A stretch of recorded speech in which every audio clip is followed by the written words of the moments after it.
Magandang gabi, pambungad sa ating newscast. Nagulat ang ilang consumer sa bigla ang pagtaas ng presyo ng bigas na mula 52 hanggang 60 pesos na ang kada kilo.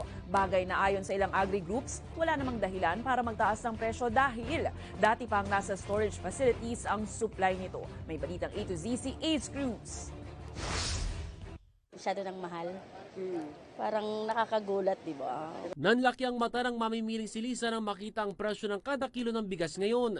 Sa NEPA Q-Mart kasi, 7 pesos ang inakyat ang presyo ng pinakamurang bigas kaya't 52 pesos na ang kada kilo nito.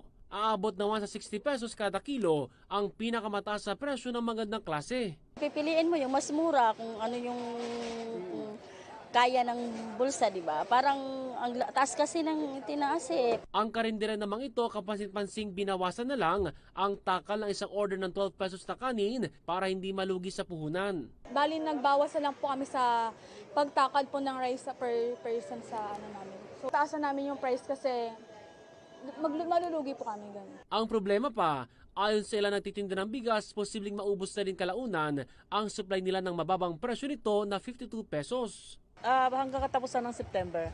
Kasi ang ani is first week pa ng October. Kasi sabi sa amin kanina, yung palay doon na 36, naging 34 na lang.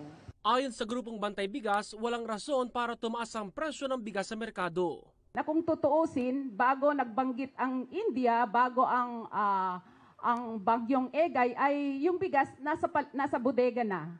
Nasa bodega at alam naman natin na regular ang meeting ng mga importers kay PBBM. Muli ring iginiit ng grupo ng mga pribado individual na lang ang nagtatakda ng presyo ng bigas ngayon dahil sa matagal ng pagpapabaya ng pamahalaan. Mula rin nila na wala ang NFA rice, hindi na nakababa pa ang presyo ng bigas kasabay ng pagbaha ng imported na supply. 95% sa ating local production ay ang nakakabili ay mga traders, mga millers. Kung kaya nasa kanila yung volume ng ating local production at dahil dyan ay siyempre sila yung nakakapagtakda ng presyo ng bigas sa merkado.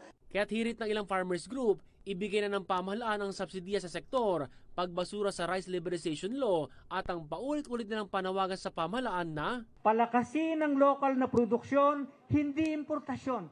Kasunod nito, nagbabala si House Speaker Martin Romualdez na inspeksyonin ang presyo ng bigas at agri-products sa NEPA Q-Mart kasama si House Majority Leader at AXIS Party List Representative Erwin Tulfo. Kaya sa mga supporters, sana naman, huwag mo na maitago yan.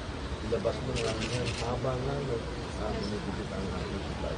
Wala na raw puwang na maulit pa ang pagtaas ng presyo ng ilang bilihin na apektado ang karamihan sa mga consumer. Ayaw natin mangyari yung karang taon nang pumalat sumipa yung presyo ng bilihin dito, lalo na sa